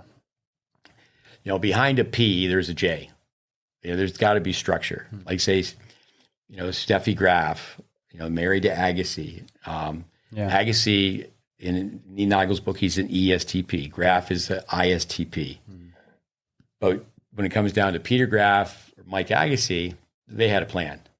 Mike Agassi had a plan to the point where when he It's in his first book. His book came out first. And with Andre, I think he, in a lot of ways, he threw Mike under the bus with, the intensity he had and this and that. So, but Mike Agassi bought a house. He lived in Chicago. He's from Iran, marries an American woman, Bellman in Chicago, makes his way to Las Vegas. Has a realtor. He's got 4 kids. Agassi's the youngest. Andre's the youngest. And then Rita, she played tennis at Tyler Junior College. I watched her practice over and over and over again. She didn't hit the ball the same way, which is very interesting. Not even close. Yeah. And she went on and played at A&M. Obviously a very good tennis player. There's Rita and there's Phil. But so Mike, the realtor's walking up the front door. And he goes, no, I want to see the backyard first. He never saw the inside of the house. Yeah, that's great. That's a man with a plan. Yeah. It's like Richard Williams. He had a plan. Yeah. He saw a match on TV, and the winner got $40,000, and he goes, my daughters are going to play tennis. Yeah. They're going to hit tons and tons of tennis balls. Yeah. I think with Federer, that would be a very interesting exercise. I mean, I've read so much about Federer. You'd have to think almost... Brain type to parents, you mean? Yeah, not only the parents, but the first coach and the second coach. And when it comes down to all the influences, for me, I think for Federer, everything was right. I mean, he grew up in Switzerland. So the guy he says he doesn't skate well, but he can ski. I've been in Switzerland a few times, and everybody's going skiing. Yeah. So that thing about a Northern or Central European, they can ski, skate, they can play soccer.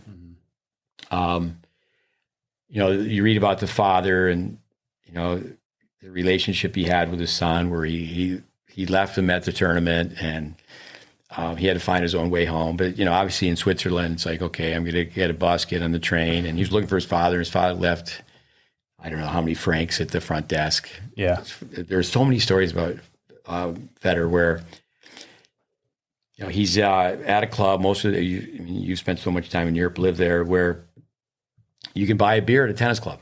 Yeah. A little restaurant. And he's out there 15, 16 years old. He's throwing his racket, and his father snaps and says, hey, quit doing that. And he tells his father, go get a beer. Go get a drink. Yeah. And what happened is that nothing happened until there's your public life and your private life. Yeah. So the father didn't say anything in front of the other, people that were there. But so what happened is he got outside, he grabbed him by the neck, put his head in a snowbank. And, people need to know that, because so many times the tail is wagging the dog. It's like, who's in charge here? Yeah. Who's in charge here? Yeah. But his mother, she's an Afrikaner. And I know that Raven Klaassen, I've talked to Raven Klaassen about Lynette Federer, and, he's an Afrikaner. Mm-hmm. And, I've been to South Africa, and I mean, Dennis Vandermeer years ago, I've been trained by South Africans with, like with the time he dyed his hair blonde and he pulls his hat way down. Orange Bowl.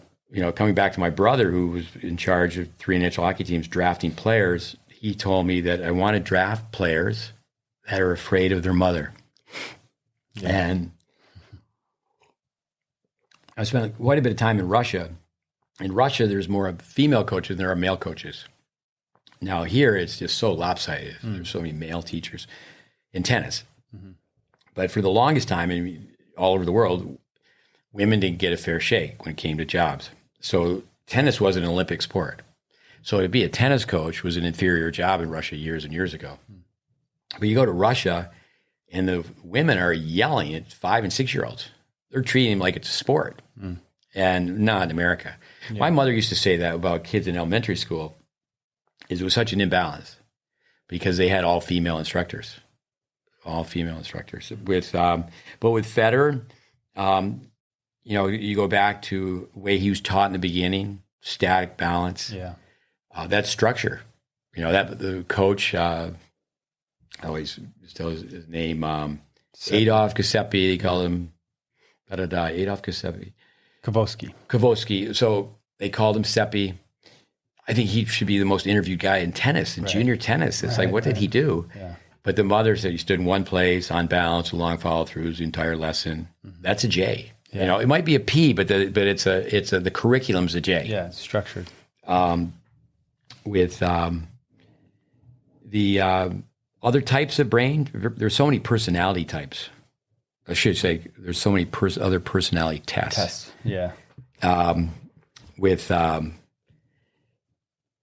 like the one where, what type of dog would you be? Or,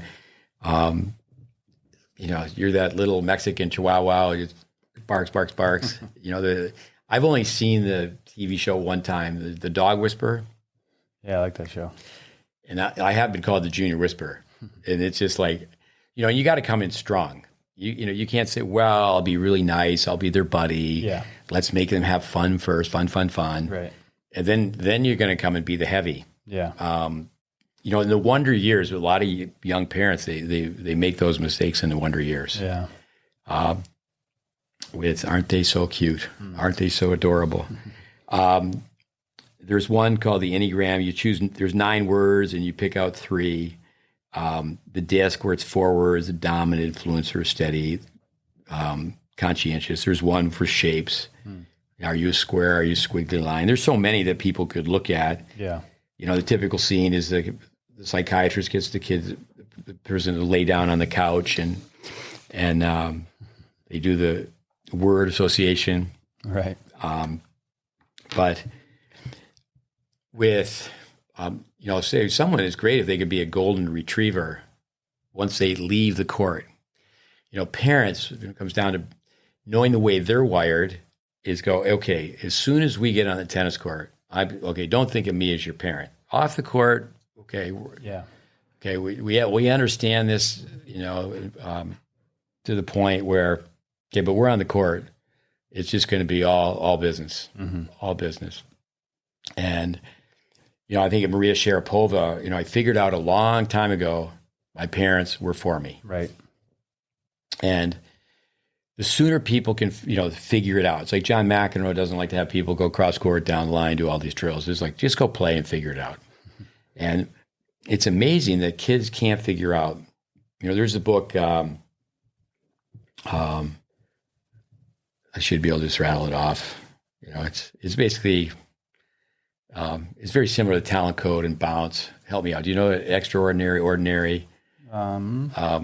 Here's basically the theme of I should have rattled off the title. To be an extraordinary tennis player, you have to do the ordinary and extraordinary amount. Right. Talent is overrated. That's the name of the book. Talent's overrated. Senior moment.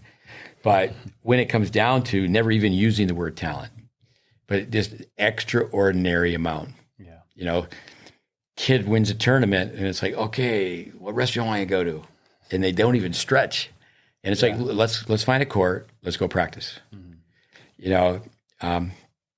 I grew up with golfers, and my parents, they retired and they lived like 5 miles from Pinehurst.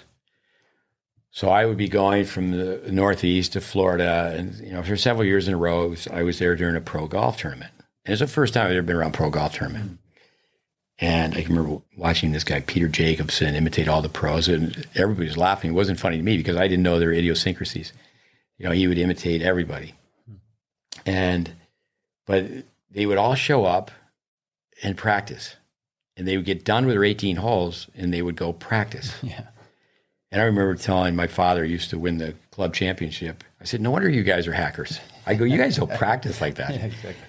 John Daly, who I think it was the U.S. Open, hit for show and putt for dough, is that Daly, he's drinking a few too many beers. At one time, all he ate was M&M peanuts.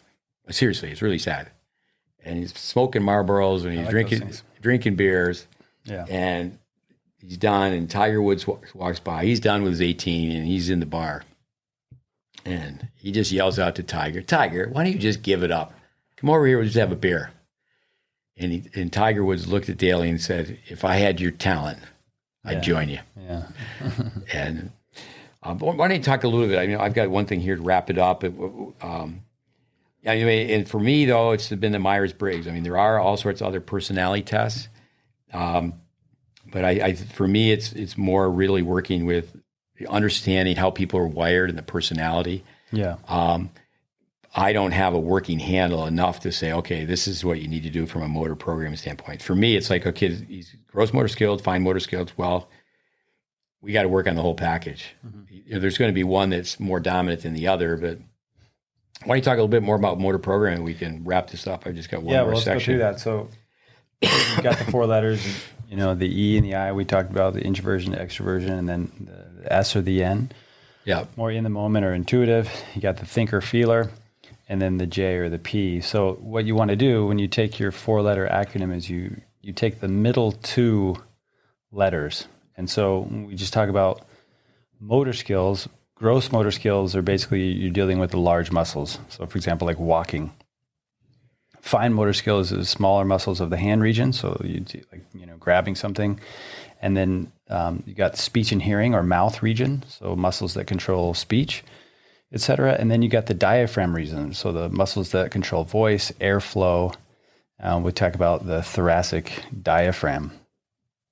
So starting at the top, when we talk about the primary motor cortex at the top, you've got the gross motor region, gross motor skills. And so the SF, if you take those 2 letters, those are the people that are dominant with the large muscle groups.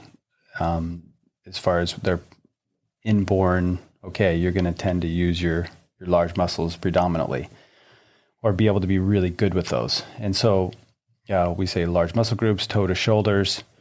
Under pressure, find that players will tend to get stiff, lose some quickness, or flexibility will suffer a little bit. And for me, this is what's really interesting when it comes to tennis and the SF. And I've got a list here, but so many of the more recent champions are of the brain type E, they're extroverted, SFP. And so the SFPs also are going to have really good rhythm with that. But you just think about the women's game and big ground strokes, right? So you've got players that can really coil and uncoil the body, use the large segments of their body really, really well. So I'll just go through some of the ESFPs that I've got here. Anna Kournikova, which, she was a great player. I think she's very underrated. I've got her on there. I've got Muguruza, so Garbiñe, ESFP. I've got Ostapenko, so she's on there. Player in the U.S., Monica Puig. I don't know if I'm saying that right. But Serena Williams, Lindsay Davenport, Caroline Wozniacki. I mean, the list kind of goes on and on and on with the ESFP. So again, like you said, it's not to say, hey, if you're not an ESFP, you're not going to make it, because we know there's a lot of other brain types that make it. But interesting that that's a dominant brain type in the women's game, those gross motor skills. So you got the SF. Well, one thing to interrupt is always that people are playing one-dimensional tennis too. Yeah. And it's a crisis where, you can't serve and volley as much as you could in the old days with the wooden rackets and the bad grass and da-da-da-da-da. But you take a tennis court, singles 27 feet, doubles 36, divided by 2, you got to cover 18 feet. The reason people don't serve and volley is they don't serve and volley. Yeah. So it's like Vic used to say, baseliner against the baseliner. I was with him one time at the Easter Bowl, and he goes, the kid gets behind, you might as well just mail in the scores. Yeah. Because they don't play with any options. Yeah. They don't have those options. Well, you look like Martina Navratilova. She had those options. What's the name of the Italian girl who she won the French coming in? I'm going to Giovanni. Help me out. Anyway, she was playing Kleisters. I think she was playing Kleisters, and she said, "No, I'm not going to stay back and bang." And she got in. And Kleisters is another one. Yeah, pretty sure ESFP. But yeah, that's a good point. Just banging groundies. Yeah. So you got the SF. So they're gross motor dominant or proficient. And then the ST we talked about already a little bit, but fine motor dominant, small muscles, finger to the elbow. Great, can have the hand-eye coordination can be superior. And then with the STs, you'll when you're watching a tennis player, you'll see them want to add lots of little extra movements. They might hit a volley or something, and then you see a little wrist movement. So Vic used to say sauce, you see a player add like the special sauce in there. I think of a guy like Nick Kyrgios. I don't think he's on this list, but I would be interested to see, if he's an ST, just with his serve, he's really good with that last link. And then obviously with his ground strokes, he tends to play with the forearms a little bit more. His backhand's kind of outside in. He's, hardly uses his legs at all. And with his forehand, he's pretty quick with his forearm, So that's another thing just for listeners, if you're trying to copy a Roger Federer or whoever it may be, the nature and nurture is there. So how he grew up, all the different sports he played, but then also the brain type. You're not physically wired, maybe like a Serena, to be able to do what she does with her body. You may really fine motor skilled, but if you're trying to copy this person, innately, you just may not be able to do that, or you cannot do that. So it's unfair. So you got to keep that in mind with these brain types. So we got the Esfps and the STs, and then the NFs. This is where, as you move down the motor cortex, really the NFs, they're speech and hearing, the mouth region. So the muscles that control speech. And what the NFs are really good at doing is they synchronize or combine both the fine and gross motor skills the best. So a lot of divers, figure skaters, there's been tennis players, obviously, like Venus Williams is an ENFP. But the NFs are the best at combining the fine and the gross motor skilled. But again, language-based, very good with speech and hearing. Oprah Winfrey, Vic Braden, obviously we talked about Tracy Austin, is ENFP. And then moving on to the NT, so this is where the diaphragm region, the muscles that control voice, airflow, and we say that, the thoracic diaphragm, which is basically like an upside down bowl attached to the lower ribs, and that controls air intake and the release of air, and it regulates voice and singing, etc. What was really interesting today, I was talking to Jeremy about this, is that where the NTs are really good is there's strenuous activities. Also ventriloquists, like beatboxers, which is like, that kind of stuff. But when you talked about, just tonight, you talked about Ian Tiriac, and he said he could run. What did you say? He said he could run. He was inducted to the Hall of Fame. He's in Newport Beach, Rhode Island. He goes, I could run from here to New York and back. Right. So when you talk about these long distance, or even just with tennis, these strenuous exercises that have to do with airflow, that's where the NTs are really going to be good. And then problem solving. So the NTs, it's not necessarily a motor skill, either the NF as well, but they're really good with their mental skills. And then they're going to be on the fine motored side. Same with the NF. Say that again. Motor, who's good mentally? Say that again. So the NT, they're going to be really good with their mental skills. They're going to rely on the brain a little bit more. But they're going to be more on the fine motor side, because that's when you move up the motor cortex, they're going to be closer to the fine motor. Same with the NF. They're going to have the tendency to be more on the fine motor side, but they combine them. And then the NT, the problem solving, the brain, also good with body flexibility. I know I think it's the NFP,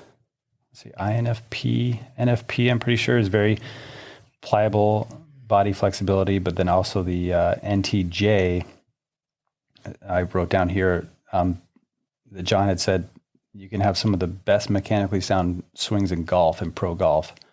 These pliable bodies, they're NTJs. But I think about like Novak Djokovic. He obviously works really hard on his flexibility, but I've got that written down here, body flexibility. But a lot of NTs are singers and actors with those. So yeah, you break down those skills, and then the motor programming there, but then also with the P and the J. So the P's tend to be more fluid, and the J's are a little more mechanical. So you can get those two middle letters, and then you take the N letter, and you can kind of see whether people are more fluid or more mechanical in their movement. You mentioned the brain type, less stage fright, actors. Mm-hmm. Fake it till you make it, to act as if it's a powerful tool. Yeah. That's where we say, okay, we're going to have you sing a song, tell a clean joke, tell a story. You put people in front, and they've got to present, and how they handle that. It's like a kid who's got to give a speech in class. Yeah. This might be it deals with the brain, so it might be for another podcast. But forever, Vic Braden used to say that the number one tip is you got to get the racket hit below the ball. Mm. And I really think it came from John Niednagel starting in the 90s, because Vic changed. He said the number one thing is make your opponent feel like they're going to lose. Mm. So the way you walk around the court, like John Newcomb used to say that it used to bother him how Stan Smith never looked like he was rattled. He always looked like he was in control. Yeah, Federer too, for the most part. But why don't you talk about that front of the brain, back of the brain? When that expression, we use it for the longest time in sports. Well, you got in their head. Yeah. Vic used to always talk about this, where he was saying when you're making good decisions, the frontal cortex is lit up, the front of the brain, and when you're laughing and you're having fun, that part of the brain is lit up. And when you make poor decisions, the back of the brain is lit up, and that would typically happen when you start worrying about the score, the outcome. You get upset, even if you're playing doubles and your partner kind of looks at you like you blew it, then the back of the brain lights up. And then, so basically the signal from the brain to the muscles gets disrupted. And so you play worse. So his whole philosophy is, was laugh and win, or one of his philosophies. So it's so important to try to keep people in the front of the brain,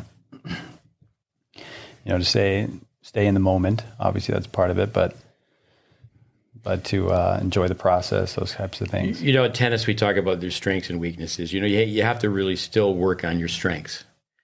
People would say, okay, in practice, you're going to spend more time on your weaknesses. Yeah. But match play, and some people turn that around. You want to turn your weaknesses into strengths. They can't be that. Your weaknesses can't be what's going to sink the ship. Yeah. But once you find out the motor programming, like say for a kid, for example, a lot of kids mumble. They just mumble. Yeah. It's like they got a mouthful of marbles. Yeah. And you can't hear them. And you make a point. Because if you think about what someone has to do in tennis, there's going to be a time where there's a confrontation and there's a bad line call. Mm-hmm. And, the umpire is going to come out. And the extrovert needs to be told, let the other kid talk first. Yeah. Then you could use every segment is that, think it out. Arthur Ashe used to say, if someone's cheating you either go after the second or third point, you calmly just say, I think it'll be better for us. If there's a guy who's so calm, cool, collected, the late Arthur Ashe, it'll be better if we just go get a lines person. I'll go get a lines person. You come back and you don't let them steal of your emotions. It's amazing when a kid is cheated. The parents, if they're an extroverted feeler, they become so dramatic, and then they're yapping. They're telling everybody in the neighborhood. Anybody will listen to them. Oh, like my kid got cheated so bad. Every game went to deuce. And, this ball was so far in. Right. But everything, if you just think about all the different scenarios, they're going to add up. And so, say someone is, they're not strong when it comes down to the motor program for speaking skills. But it's like, okay, we know you're weak at that. Yeah. And that's why we're going to have you say good morning to people. Right. That's why we're going to have you shake hands. Yeah. And that's why we are coaching.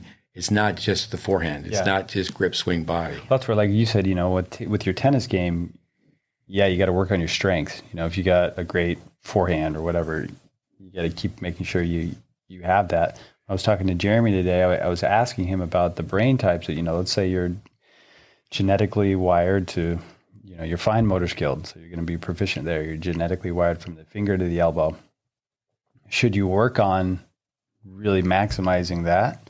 Or should you work more on your weaknesses? And he was saying that you would want to work on your weaknesses, that would go further, because you're going to have that already dominant, hey, I'm going to be good, just innately good with my forearm, so work on your gross motor skilled. And if you're gross motor skilled, work on your fine motor skills. And then the NF we know is, okay, tendency to more fine motor skills, so work on gross motor skills. And then same with the NT, more fine. And then just, if you're the J and the P, you got to, like you said, the character kind of things too, where, okay, get organized, have a plan. If you're an introvert, learn to extrovert. If you're an extrovert, learn to introvert, learn to listen. So I think the whole thing for me is obviously in relating to other people, it's so great in helping someone, but also yourself to try to be more balanced. Jeff Foxworthy, the comedian, you're a redneck if. Mm-hmm. For example, the minister, the priest, the rabbi, they're reading their wedding vows, and out of the corner of your eye, you're watching a football game on ESPN. that's the case, you know you're a redneck. But anyway, I think of flipping that around. You know you're a redneck if, you know you're a tennis player if you can string rackets. Yeah. You can skip rope. Yeah, we have a whole list of that, huh? Yeah, but you also, too, on a regular basis, you should have people play with their opposite hand. Have people play with their opposite hand. And, you know, and they cannot play a two-handed backhand because they got a right-handed forehand. They go, excuse me, they have a two-handed backhand. You're cheating. So their left-handed forehand's pretty good. Yeah. And they're running around and everything. No, you got to hit a one-handed backhand. Yeah. And then brain typing, you know, the personality, how are they going to handle it? Oh, it's a joke. No, it's not a joke. Yeah. It's not a joke. No, we don't want you to serve this way. And if you're actually practicing left-handed, it's been proven that you're building myelin for your dominant side if you're playing lefty and you're a righty. Yeah, that's great. But it's then you can, you know, because people can be very programmed. But if you haven't played with their opposite hand, then it's pretty easy to see if they're more fine motor skilled or gross motor skilled. Yeah. Kind of a trick of the trade, really. Yeah. Oh, that's great. No, I hope this has been really informative. Again, I think it's just we're sort of just touching base on this, and maybe in the future we'll be able to get, you know, Jeremy or John on here. We could interview them and go through this. Yeah, let me just say this: is that you have to observe. Here are some examples. Brain typing. What happens in a meeting? You know, we have kids. All right, get your chair, put your notebook on your chair, you put your pencil on the chair or a pen. And it's, you know, the J's, okay, I'm organized. The P's, no notebook, no pen. And then we tell people every day, just 3 things. Take your note to a journal. And our standard is lower. We used to check the journals. Yeah. You know, some people, like the J's, will make a list. If you really know you're a capital J, if you've already done something, but you put it on your list so you can check it off. You know, so J's can be like over the top, you know, where it's, you know, we say for group dynamics, all the variables in tennis. I think people that are new to teaching tennis, and that's really all I really know, is that if you haven't been teaching tennis for 10 years, you should have a lesson plan that becomes a guideline. Yeah.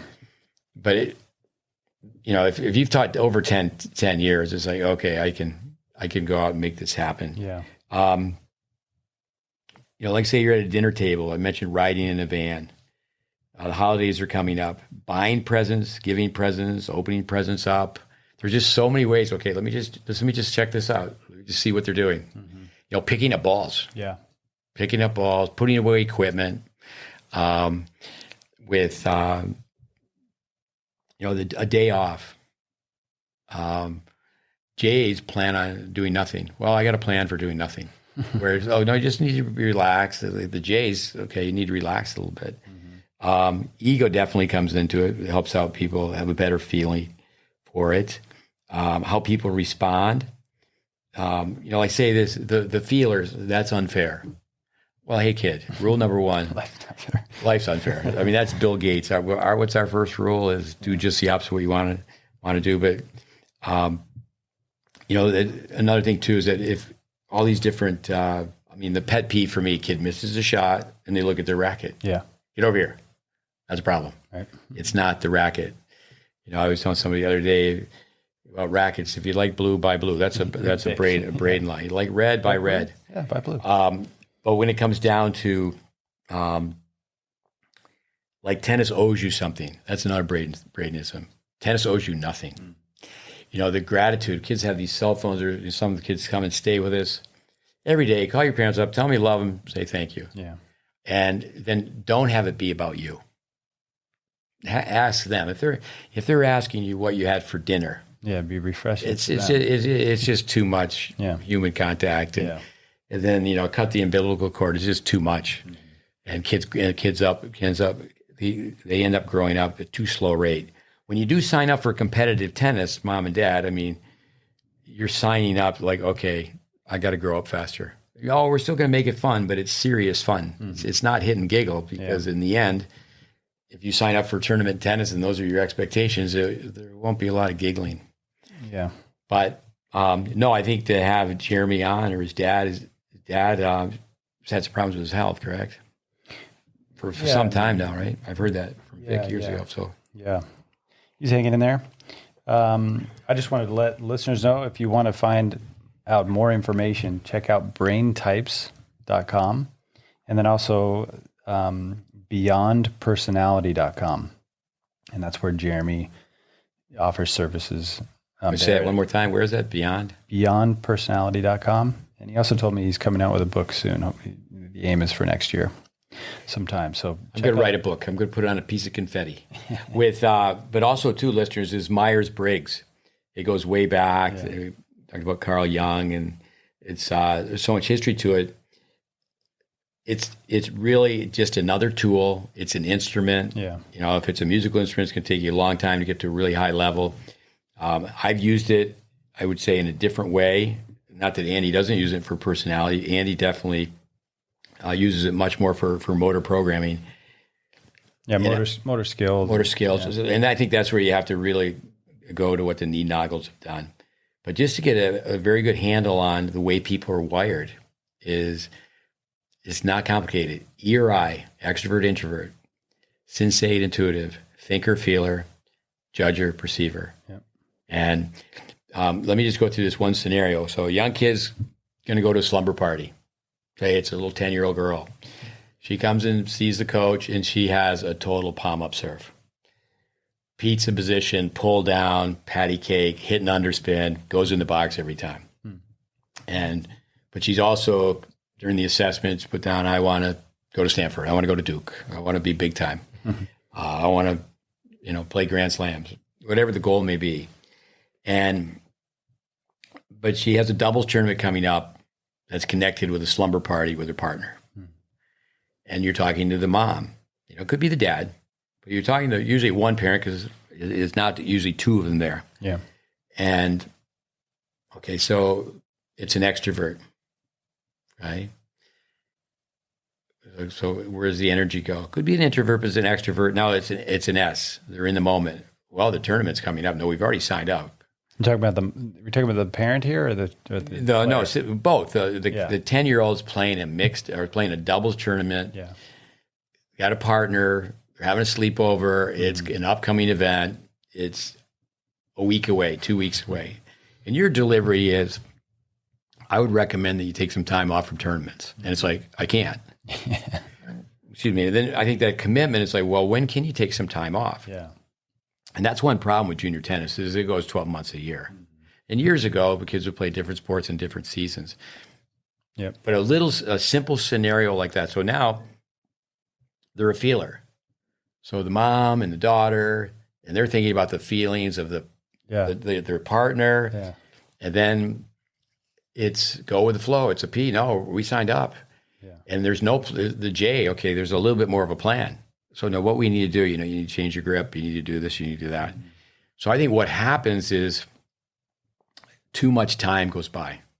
And you think if somebody has goals to be a competitive player, and say junior tennis, and it's an hourglass, think, okay, and it's like the sand is sipping through. And, the sooner the better. But for me, it's a tool, it's an instrument, doesn't put anybody in a box, but it's a system that's been around. It's not just for job placements at colleges and universities, but it'll help you understand yourself better.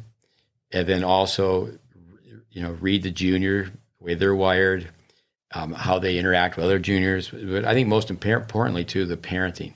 Yeah. Siblings come into it, too. But anyway, likewise, like Andy said, I hope our listeners got something out of this. Yeah. So again, beyondpersonality.com, braintypes.com. You can check out our free educational courses on GreatBaseTennis.com. Check us out on social media at GreatBase Tennis. If you've got any other questions, you can email us info@GreatBaseTennis.com. And until next week, this is Andy Fitzell with Steve Smith signing off. Adios, amigos. We've been saying that a lot on our. Thank you very much. Adios, amigos. And I'll tell Andy the brain type for Andy is DUMB. No. He's a genius. He's a genius. But that's not 4 letters. Acronym, 4 letters. Look him up on YouTube. Have some fun. Thanks for listening. All right. Thanks, guys.